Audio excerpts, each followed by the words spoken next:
Bismillah. Assalamualaikum warahmatullahi wabarakatuh. Alhamdulillahirrabbilalamin. Wassalatu wassalamu ala rasulillah wa ala alihi wa sahbihi wa man tabi'ahum bi ihsan ila yaumiddin, amma ba'd.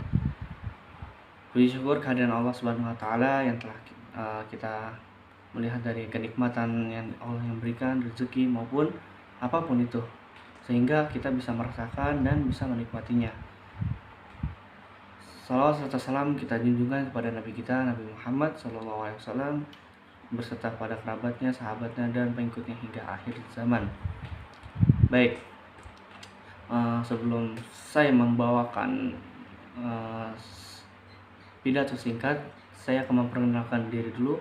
Nama saya Muhammad Fikri, saya dari mahasiswa Universitas Ibnu Khaldun dari Prodi Komunikasi Penyiaran Islam.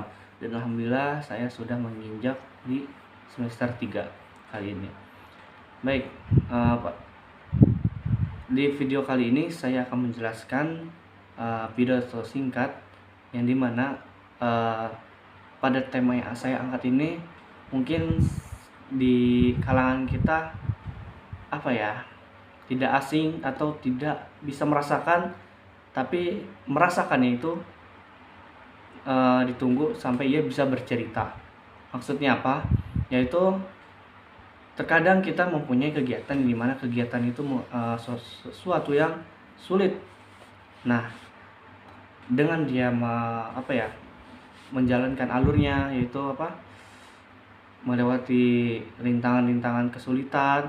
Nah, maka saat kesulitannya itu pun telah usai, maka tidak langsung dia akan bercerita tentang apa kesulitan ke mereka yang dulu-dulunya gitu. Baik, di sini saya akan mengambil tema yang bertemakan tentang ikhlas. Baik, apa sih itu ikhlas? Apakah ikhlas hanya bilang oh ya udah saya ikhlas, atau hanya membiarkan apa yang kita tinggalkan? Nah, baik. Secara global, ikhlas itu adalah suatu suasana kewajiban yang mencerminkan motivasi batin ke arah beribadah kepada Allah SWT dan ke arah membersihkan hati dari kecenderungan untuk melakukan perbuatan yang tidak menuju kepada Allah SWT. Jadi suatu suasana kewajiban yang dimana kita harus di suasana itu kita harus memiliki sifat ikhlas gitu. Contoh, misalkan ada teman Anda yang sedang meminjam uang, tetapi teman Anda qadarullah telah wafat atau bagaimana, setelah wafat, maka bagaimana untuk mentagihnya? Mungkin di sini kita mempunyai dua fase, yaitu entah kita meminta kepada kerabatnya, atau ini yang satu, yaitu ikhlas. Ikhlas itu meridhokan antara keduanya, yaitu meridhokan dari keutangannya. Jadi misalnya ya udah saya ikhlas untuk tidak membayarnya. Nah, itu ada sebuah kegiatan yang dinamakan kita sudah mengikhlaskan, tetapi ikhlas itu tidak bisa dilihat tapi bisa dirasakan gitu. Baik, saya di sini mengambil dari kutipan baginda Rasulullah SAW, yang isi sabdanya itu Allah tidak akan menerima amalan kecuali apabila ia melaksanakan dengan ikhlas untuk mencari ridha Allah semata. Jadi jangan juga kita mengikhlaskan, tetapi kita untuk orang lain tahu gitu. Misalnya atau bahasa kitanya biasanya disebut riya ya. Nah, ikhlas tidak akan dikatakan ikhlas jika ia tidak memendamkan di hatinya itu ridho.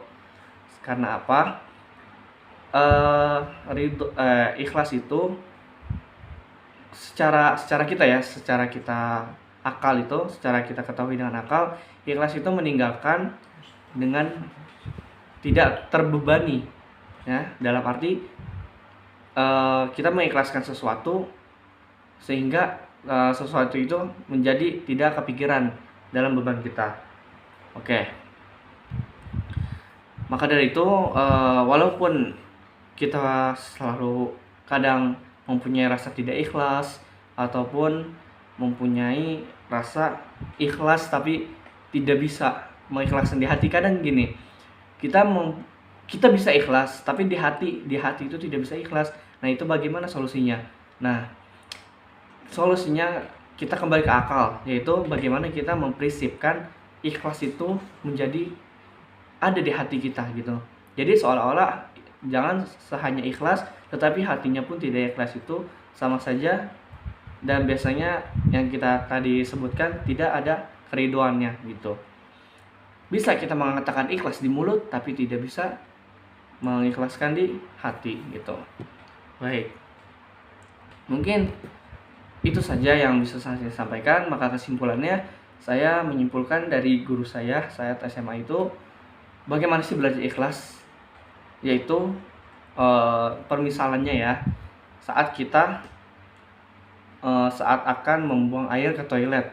Nah, itu kan kita mempunyai apa yang kita punya gitu. Nah, saat kita mengeluarkan dan kita saat mengeluarkan apa ya, hajat kita, itu secara akal kita telah mengikhlaskan apa yang kita punya gitu. Jadi bagaimana kita mengikhlaskannya, yaitu seperti itu, kita ridho dan ikhlas untuk melakukannya. Maka dari itu apa ya, pokoknya dalam situasi itu disebut dengan nama ikhlas, itu sesuatu yang ditinggalkan dan tidak menjadi terbebani ke depannya gitu. Baik, mungkin itu saja yang bisa saya sampaikan. Kurang lebih mohon maaf, dan mungkin saya ada kekurangan dari pidato singkat ini. Kurang lebih mohon maaf. Wassalamualaikum warahmatullahi wabarakatuh.